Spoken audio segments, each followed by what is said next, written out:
हरे कृष्णा। तो आज हम श्रील प्रभुपाद लीलामृत से पहला अध्याय बचपन, इस अध्याय का आज चौथा दिन है। हमने पिछले क्लास में चर्चा किए थे श्रील प्रभुपाद जी की माता माता रजनी।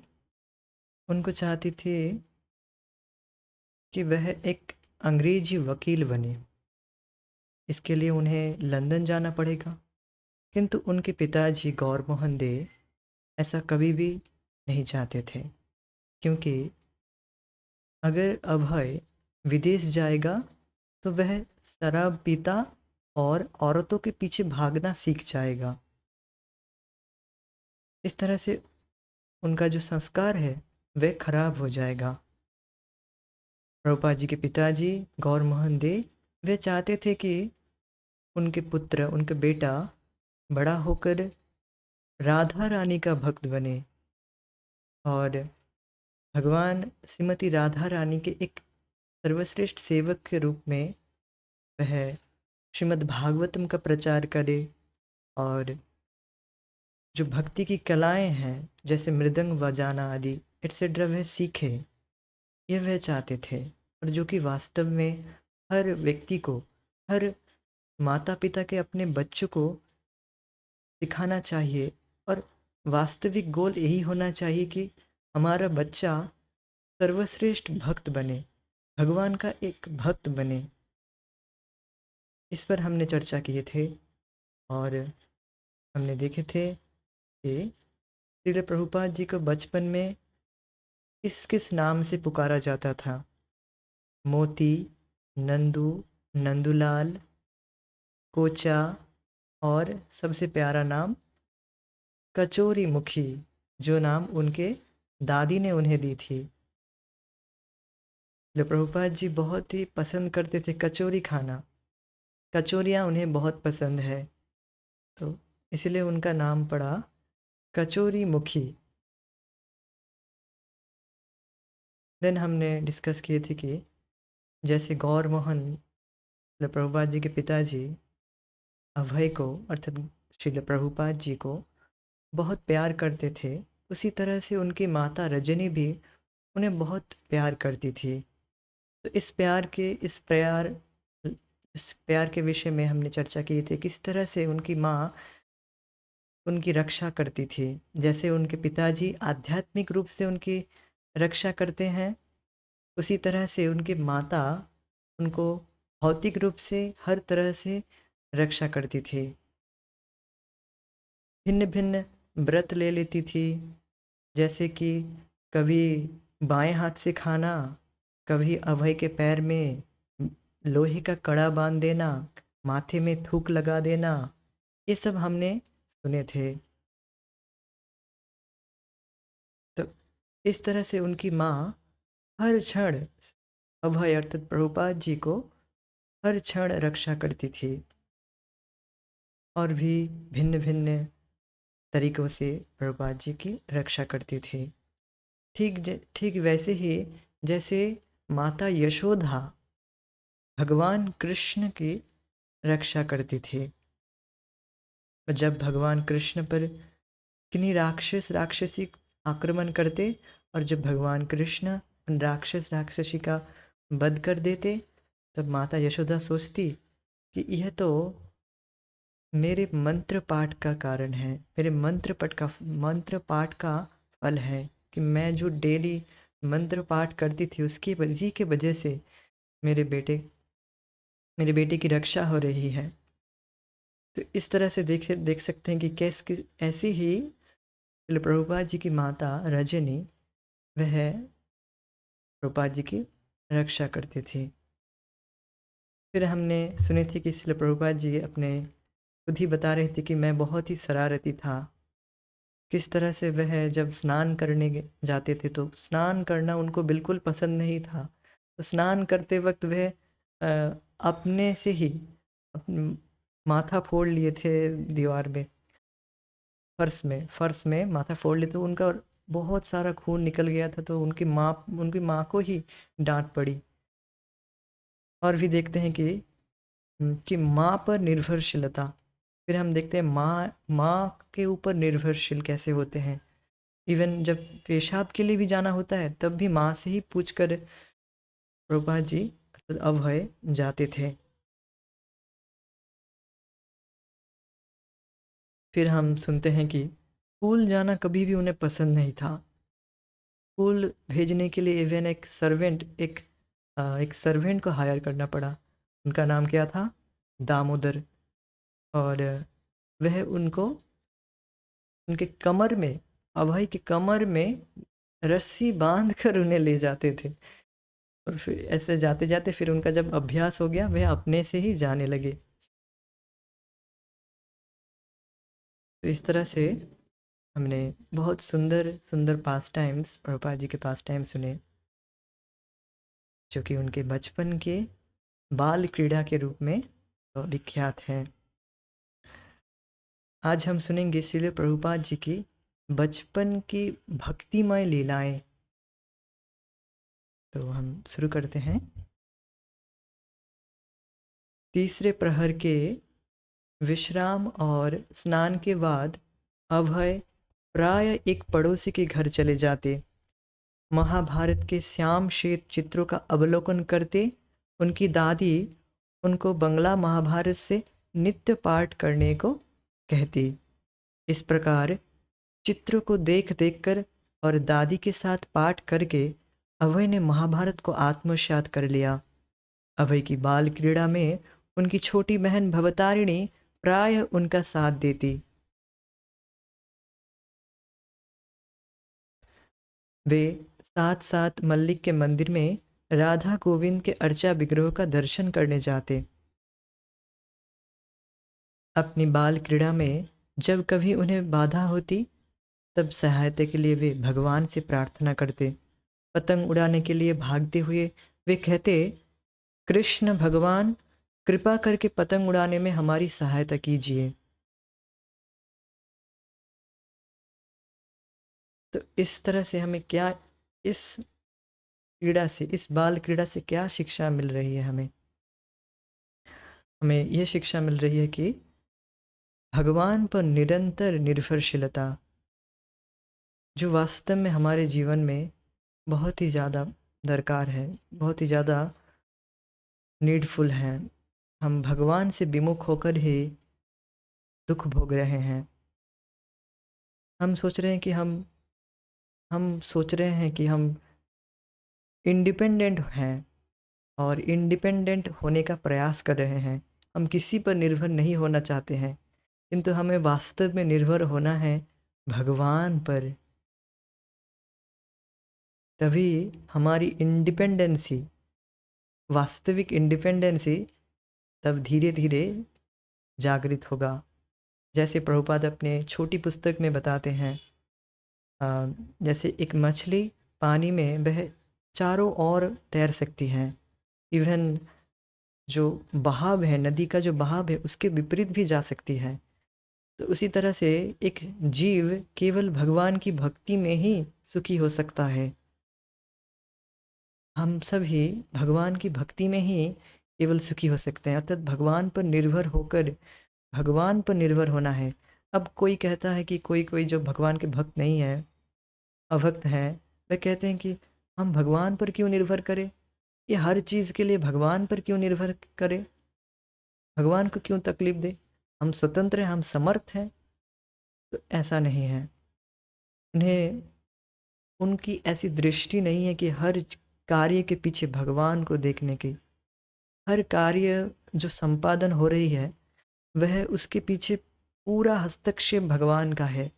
हम तो केवल इच्छा करने के लिए स्वतंत्र हैं, बाकी कार्य तो कृष्ण ही करते हैं।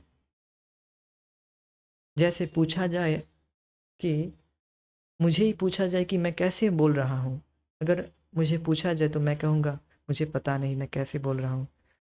मैं बस इच्छा किया हूँ कि मैं भगवान की सेवा में लग पाऊँ।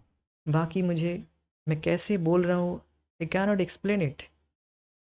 या फिर आपको अगर पूछा जाए आप कैसे सुन रहे हैं, आप भी बता नहीं सकते। बस आपने इच्छा की है कि हाँ मैं भी सुनना चाहता हूँ भगवान के विषय में, प्रभुपाद जी के विषय में सुनना चाहता हूँ, बस आप सुन रहे हैं। तो ये इच्छा करने की स्वतंत्रता हमें है, बाकी भगवान के हाथ पे है। अब हमें अपनी स्वतंत्रता, ये जो स्वतंत्रता दिए हैं भगवान ने इच्छा करने की, इस इच्छा को भगवान में लगाना है, तभी इस इच्छा का दुरुपयोग नहीं होगा। ये जो स्वाधीनता दी गई है हमें, इसका दुरुपयोग नहीं होगा। तो इसीलिए हर व्यक्ति को चाहिए कि एज मच एज पॉसिबल वे अपनी इच्छाओं को भगवान की ओर लगाए, तभी वह वास्तव में सुखी होगा। और यहाँ पर देखा जा रहा है श्रील प्रभुपाद हर क्षण भगवान पर निर्भरशील होकर कार्य कर रहे हैं। अभय के खिलौनों में दो बंदूकें शामिल थी। चाबी ऐंठने से खेलने वाली एक कार थी, एक गाय थी जिसमें लगे रबर बल्ब को दबाने से वह कूदने लगती, और एक कुत्ता जो था जिसमें लगे यंत्र के बल से वह नाचने लगता। कुत्ता डॉक्टर बोस से प्राप्त हुआ था, पारिवारिक चिकित्सक थे, और जिन्होंने अभय के बगल में एक मामूली घाव का उपचार करते समय उसे उन्हें दिया था। कभी कभी अभय डॉक्टर होने का नाटक करते और अपने मित्र को दवा देते। वह दवा क्या था? जो धूली के अतिरिक्त कुछ ना होती। कलकत्ता में प्रतिवर्ष होने वाले जगन्नाथ जी की रथ यात्रा समारोह के पीछे अभय मुग्ध थे। मल्लिक की कलकत्ता रथ यात्रा सबसे विशाल होती, जिसमें 3 अलग अलग रथों में जगन्नाथ जी, बलदेव जी और सुभद्रा जी के श्री विग्रह ले जाए जाते। राधा गोविंद मंदिर से आरंभ करके रथ हैरिसन रोड पर थोड़ी दूर जाते और फिर वापस आ जाते। मल्लिक लोग उस दिन जनता को भारी मात्रा में जगन्नाथ जी का प्रसाद वितरण करते। तो देखिए, जब भी जगन्नाथ जी की रथ यात्रा होती है तब भारी मात्रा में प्रसाद वितरित होता है। इसके पीछे का पास टाइम से आपको पता होगा कि माता पार्वती जी वह भगवान को प्रार्थना किए थे कि आपका प्रसाद मेरे हर संतान को मिलना चाहिए, हर बच्चों को, अर्थात पूरे जगत को मिलना चाहिए। तो उस विषय में मैं ज़्यादा डिटेल्स में नहीं जा रहा हूँ। तो हर बार जब भी जगन्नाथ जी के रथ यात्रा होती है तब प्रचुर मात्रा में प्रसाद वितरित होता है, और जीव केवल प्रसाद पाने से ही उसके अकाउंट में बहुत ज़्यादा मात्रा में पुण्य ट्रांसफ़र हो जाता है, सुकृत जमा हो जाता है। इसीलिए हमें चाहिए, अगर कोई व्यक्ति हरे कृष्णा करने में उतना इंटरेस्टेड नहीं है, या फिर भगवान की भक्ति में उसका रुझान नहीं है, तो उसे एटलीस्ट प्रसादम देना चाहिए, क्योंकि प्रसादम तो कोई भी खा सकता है, चाहे वे भक्त हो अभक्त हो, कोई भी। प्रसादम फॉर एवरीवन, प्रसादम सबके लिए है। और प्रसाद खाने से व्यक्ति में धीरे धीरे सुकृत जमा होता है, धीरे धीरे वे आगे जाकर भक्त बन जाता है। ऐसा देखा जाता है, जो बिल्कुल भगवान से बिल्कुल वैमुख था जिसका, वह प्रसाद खाते खाते उसका एक थोड़ा इंटरेस्ट, थोड़ा इंक्लिनेशन भगवान के प्रति बढ़ता जाता है। ऐसा तो बिल्कुल दृष्ट है, ऐसा तो मैं देखा भी हूँ। बहुत बहुत सारे लोग हैं जो इस तरह से भगवान का नाम तक नहीं बोलते थे, मैंने उनको प्रसाद दिया और then they are greeting me by chanting Hare Krishna. मैंने उन व्यक्तियों को हरे कृष्णा बोलता था, बट वे कभी भी भगवान का नाम नहीं बोलते हैं। ठीक है ठीक है, बस ठीक है बोलते थे, बट हरे कृष्ण नहीं बोलते थे। तो मैंने सोचा ठीक है, इनको प्रसाद दिया जाए, इनके अकाउंट में कुछ पुण्य है ही नहीं, तो ये कैसे बोलेंगे हरे कृष्णा, या भगवान के विषय में सुनने के लिए कैसे इंटरेस्टेड होंगे। तो मैं उनको प्रसाद दे देता, देन वह हरे कृष्णा मुझे बोलते और कुछ सुनना भी चाहते थे भगवान के विषय में। आई वॉज एस्टोनाइज्ड, जो मेरे गुरु महाराज बोलते थे वही बिल्कुल दृष्ट है। तो इसीलिए जो भी व्यक्ति भगवान के प्रति बिल्कुल इंटरेस्टेड नहीं है, उनको एटलीस्ट प्रसादम दे देना चाहिए। और प्रसाद नहीं खाने चाहते तो प्रसादम पानी दे दीजिए, पानी तो कोई भी पिएगा, पानी के बिना कैसे चलेगा? तो घर में, अगर आपके घर में प्रसादम ना भी बने, देन एटलीस्ट प्रसादम पानी दे देना चाहिए। प्रसादम पानी तो हमारा जो शरीर है वह 70% पानी से बना है। तो पानी पीता रहेगा तो प्रसादम पानी पीता जाएगा रहेगा तो उसका बॉडी 70% स्पिरिचुअल हो जाएगा। तो एटलीस्ट इससे शुरुआत करना चाहिए व्यक्ति को। रथ यात्रा भारत के सभी नगरों में निकाली जाती थी, परंतु मूल और विशाल रथ यात्रा, जिसमें हर वर्ष लाखों तीर्थयात्री सम्मिलित होते, कलकत्ता से दक्षिण दक्षिण की ओर 300 मील की दूरी पर जगन्नाथपुरी में होती थी। भगवान कृष्ण की एक शाश्वत लीला की स्मृति में 45 फुट ऊंचे 3 काठ के रथ जनसमूह द्वारा 2 मील की रथ यात्रा पर शताब्दियों से खींचे जाते रहे थे। अभय ने सुन रखा था कि 400 वर्ष पूर्व किस प्रकार स्वयं चैतन्य महाप्रभु रथ यात्रा समारोह में भाव विभोर होकर नाचते थे और हरे कृष्ण कीर्तन का नेतृत्व करते थे। आप सभी को पता होगा चैतन्य महाप्रभु, जो कि स्वयं भगवान श्री कृष्ण हैं, जो कि एक भक्त के भाव में सभी को कैसे भक्ति करना चाहिए वह सिखाने के लिए खुद भगवान आए हैं कि भगवान के कीर्तन में नृत्य करना चाहिए, कीर्तन करना चाहिए, और इस तरह से खुद ही सिखाते हैं। भगवान कृष्ण खुद ही आए हैं श्रीमन चैतन्य महाप्रभु के रूप में सबको भक्ति सिखाने के लिए, उनके प्रति कैसे कैसे भक्ति किया जाए। वह तो भगवत गीता में बता दिए कि अपना ज्ञान दे दिया, अब वह उसको प्रैक्टिकल दिखाने के लिए कि कैसे प्रैक्टिकल इस कलयुग में व्यक्ति भगवान की भक्ति करके भगवान को प्राप्त कर सकता है, भगवान के प्रेम को प्राप्त कर सकता है। वह सिखाने के लिए भगवान खुद आए हैं और नृत्य कीर्तन कर रहे हैं। और श्रील प्रभुपाद जी अपने छोटी पुस्तक में बताते हैं कि यह नृत्य कीर्तन कोई भावुकता नहीं है, यह विज्ञान है, जिसको हम करेंगे तो उसका फल भी मिलेगा। व्यक्ति सोचता है कि ये नृत्य कीर्तन तो केवल भावुक लोग करते हैं, नहीं, ये नृत्य कीर्तन वास्तव में विज्ञान है। विज्ञान मतलब जिसे करने से उसका एक प्रैक्टिकल फल भी होगा। नृत्य कीर्तन करने से भगवान के प्रति प्रेम जागृत होता है, जीव के हृदय में ऑटोमेटिक आनंद आता है। आप देखेंगे मंदिर में जो उत्साहित भक्त हैं वह जब नृत्य कीर्तन करते हैं, बाहर से अभक्त लोग आते हैं उनके साथ वे भी नृत्य कीर्तन में जुड़ जाते हैं और उन सभी को आनंद मिलता है। तो ये प्रैक्टिकल है, ये विज्ञान है वास्तव में। अभय कभी कभी रेलवे टाइम टेबल देखते या वृंदावन और पुरी का किराया पूछते। वे यही सोचते रहते कि किस तरह उनके पास किराए के पैसे इकट्ठे हो और वे इन स्थानों को जा सके। कितने चमत्कार, कितने आश्चर्यजनक बात है। इतने छोटे से उम्र में कोई बच्चा किस पर आकर्षित होता है? ज़्यादातर खिलौनों में, पार्क, मैदान में खेलने के लिए जाएगा। इससे ज़्यादा वह क्या सोच सकता है? तो मात्र 6 वर्ष की आयु में श्रील प्रभुपाद जी, इस तरह से उनकी सोच है, देखिए। वह भगवान का धाम वृंदावन, पुरी, इनमें जाने के लिए उनकी उत्कंठा बचपन से है। अब आगे भी पढ़ेंगे कैसे ये उत्कंठा और ज़्यादा बढ़ती जाती है।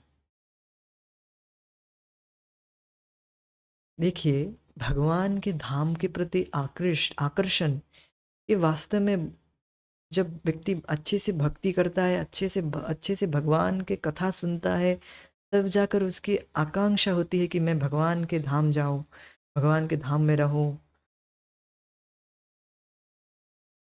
भगवान के धाम के प्रति जो आकर्षण है, जब व्यक्ति पूरी तरह से भक्त बन जाता है, पूरी तरह से भगवान के शुद्ध भक्त बन जाता है, या भगवान के भक्ति में जुटता है, भगवान के विषय में सुनता है, धाम के महिमा के विषय में सुनता है, तब जाकर उसकी रुचि कुछ होती है भगवान के धाम में जाने के लिए। किंतु श्रील प्रभुपाद जी बचपन से ही उनका सहज आकर्षण भगवान और भगवान के धाम के प्रति सहज आकर्षण है।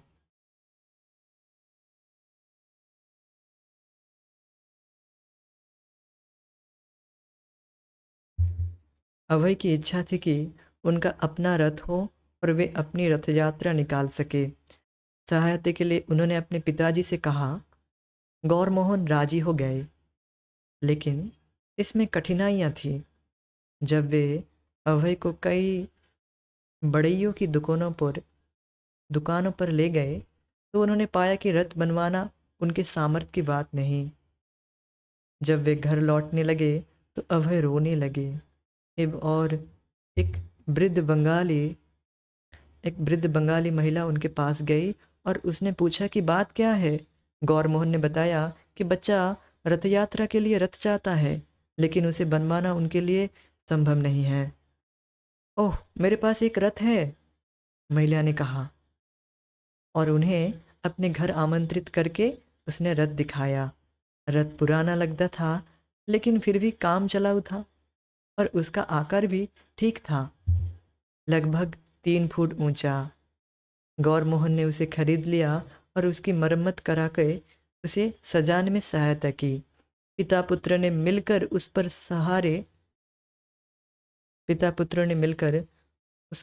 सहारे के लिए 16 खंबे बनाए और उनके ऊपर बितान तान दिया। बितान मीन्स पताका, फ्लैग्स, जो पूरी के बड़े रथों पर लगे बितानों से लगभग मिलता हुआ था। रथ के आगे उन्होंने परंपरागत काठ का घोड़ा और उसका चालक भी लगा दिया। अभय का आग्रह था कि रथ असली लगना चाहिए। गौरमोहन रंग ले आए और अभय ने रथ को पुरी के मूल रथों का अनुकरण करते हुए स्वयं पेंट किया। जगन्नाथपुरी जैसा लगना चाहिए उनका रथ। उनमें बड़ा उत्साह था और समारोह के विविध पक्षों की व्यवस्था उन्होंने बड़ी लगन से की। लेकिन जब उन्होंने एक पुस्तक में दिए गए चित्रों और विधियों को क्रियान्वित करते हुए यात्रा के लिए आतिशबाजी करने का प्रयत्न किया तो रजनी ने मना कर दिया। देखिए, बहुत सुंदर बात यहाँ पर बताया गया है कि कैसे प्रभुपाद जी बचपन से ही वह भगवान की सेवा के प्रति सहज आकर्षण है उनका। और देख सकते हैं कि उनका उत्साह कितना है। उनमें बड़ा उत्साह था, भगवान की सेवा में बहुत ही उत्साह था उनका। और वह भगवान की सेवा में हर बारीकी से उनकी भगवान की सेवा करना चाहता था। डिटेल्स में भगवान की या किसी की भी सेवा करना मतलब उसके प्रति प्रेम होना। आप किसी के प्रति जब डिटेल्स में बहुत ही बारीकी से उनकी सेवा करना चाहते हैं, उनको संतुष्ट करने के लिए, ये इंडिकेट करता है कि व्यक्ति के प्रति सहज प्रेम है। तो अभय अभय भगवान के प्रति जो डिटेल्स है, भगवान के प्रति जो ये है उनका सहज लगाव है और इतना उत्साह है, ये दिखाता है कि उनका प्रेम, सहज प्रेम भगवान के प्रति है। प्रभुपाद जी अपने शिष्यों को बताते हैं, I was never lazy, I was always doing something for Krishna, I was always doing something arranging this festive for Jagannath ji. तो प्रभुपाद जी बताते हैं कि मैं कभी आलसी नहीं हुआ और मैं हर क्षण भगवान की सेवा में लगा था, भगवान के लिए कुछ ना कुछ आयोजन करता था जगन्नाथ जी के प्रसन्नता के लिए। तो इस तरह से बताते कि मैं कभी भी आलस्य नहीं करता था। ये बहुत बड़ी बात है। उत्साह, धैर्य, निश्चयात। भगवान की भक्ति में हमें उत्साह से भक्ति करना चाहिए, धैर्य के साथ और निश्चयात, दृढ़ता से। देखिए, ये उत्साह कहाँ से आता है? जब हम उत्साहित भक्तों के संगत में भगवान की भक्ति करते हैं। जो भक्त उत्साहित है भगवान की भक्ति में, उनके साथ जब भगवान भक्ति करते हैं तब हम भी उत्साहित होकर भक्ति कर पाते हैं, भगवान की सेवा करते हैं। इसीलिए हमें उत्साहित भक्तों का संगत करना चाहिए। संगत मीन्स उनसे सुनना चाहिए, उनसे उन्हीं के साथ भगवान की भक्ति करना चाहिए। फिजिकली ना हो तो आप उनसे कथा सुन सकते हैं। उनका कथा से उनके विषय में उनसे सुनकर आप उत्साहित हो सकते हैं। तो प्रभुपाद जी के हम संगति करते हैं डेली, उनके विषय में सुनकर। और उनकी वह जो कृतियाँ उनकी जो लिखे हैं, जो ग्रंथ उन्हें लिखे हैं, प्रभुपाद जी की पुस्तक, छोटी पुस्तक भगवद गीता के तात्पर्य और श्रीमद् भागवतम का तात्पर्य, जब हम पढ़ते हैं इनको तब हम भी उत्साहित होकर भक्ति करते हैं। और इसी तरह से हम डेली उत्साहित रहेंगे भक्ति करने में। और वास्तविक रूप से ये जो उत्साह है कब कम हो जाता है, जब हम श्रवण कीर्तन कम कर देते हैं। इसीलिए तो प्रभुपाद जी बोलते हैं कि तुम्हें हर भक्त को प्रभुपाद जी ने जो बुक्स लिखे हैं उनको पढ़ना चाहिए। Why are you not reading my books, then how can I help you. Prabhupada ji इस तरह से बताते हैं, अगर तुम मेरे बुक्स को नहीं पढ़ोगे तो मैं कैसे तुम्हारी मदद कर सकता हूँ। इस तरह से बताते हैं।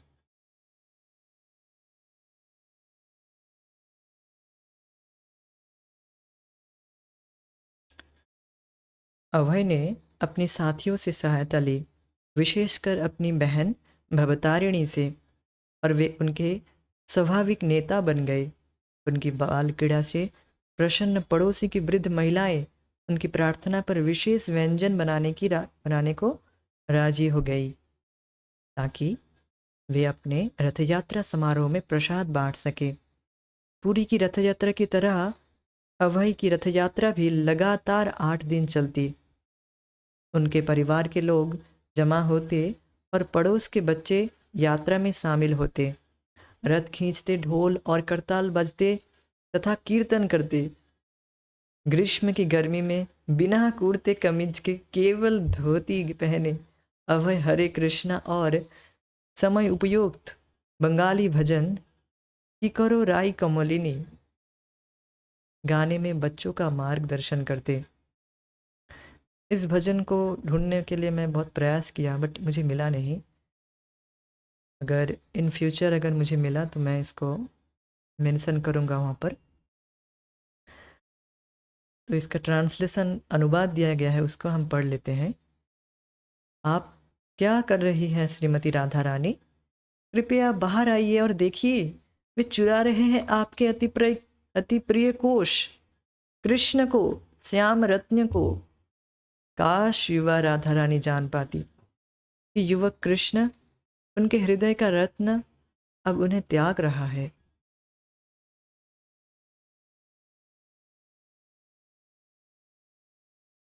अभय ने बड़ों के धार्मिक उत्सवों में जो कुछ देखा था उसका उन्होंने अनुकरण किया। उन्होंने अर्चा विग्रह को वस्त्राभूषणों से उसी भांति सजाया,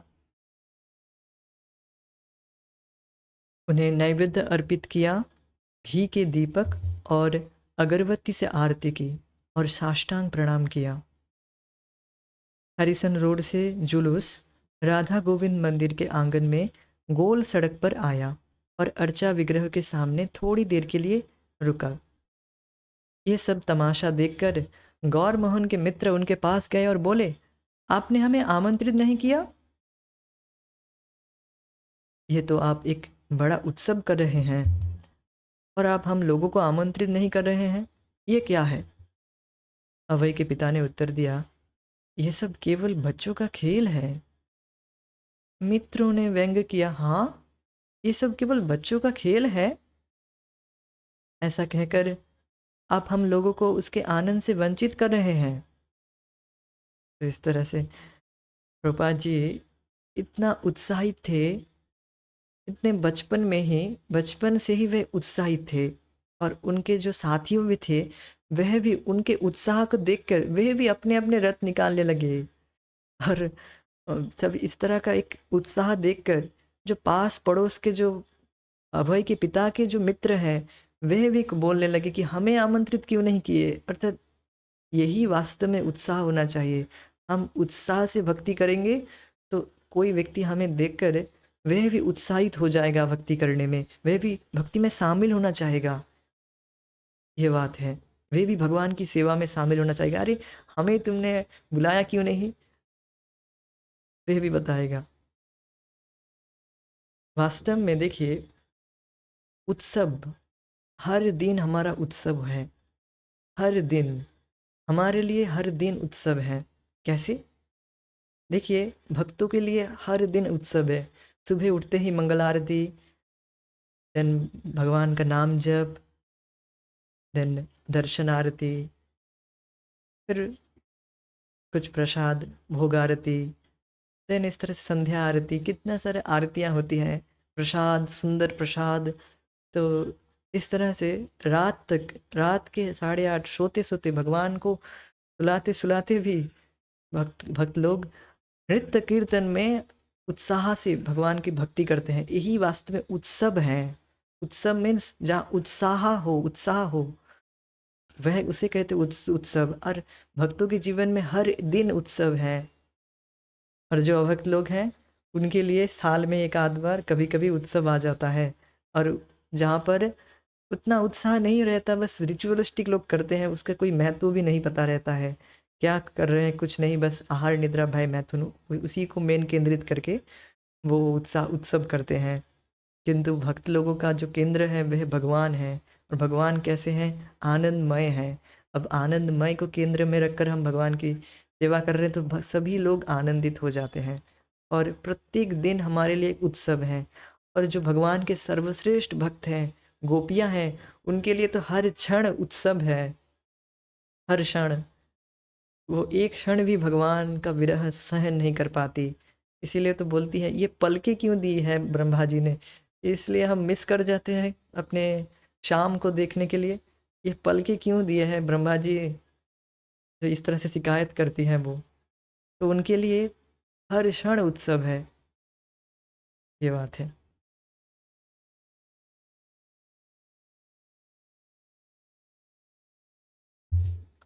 अभय भाव विभोर होकर रथ यात्रा के जुलूस में जुटे रहे।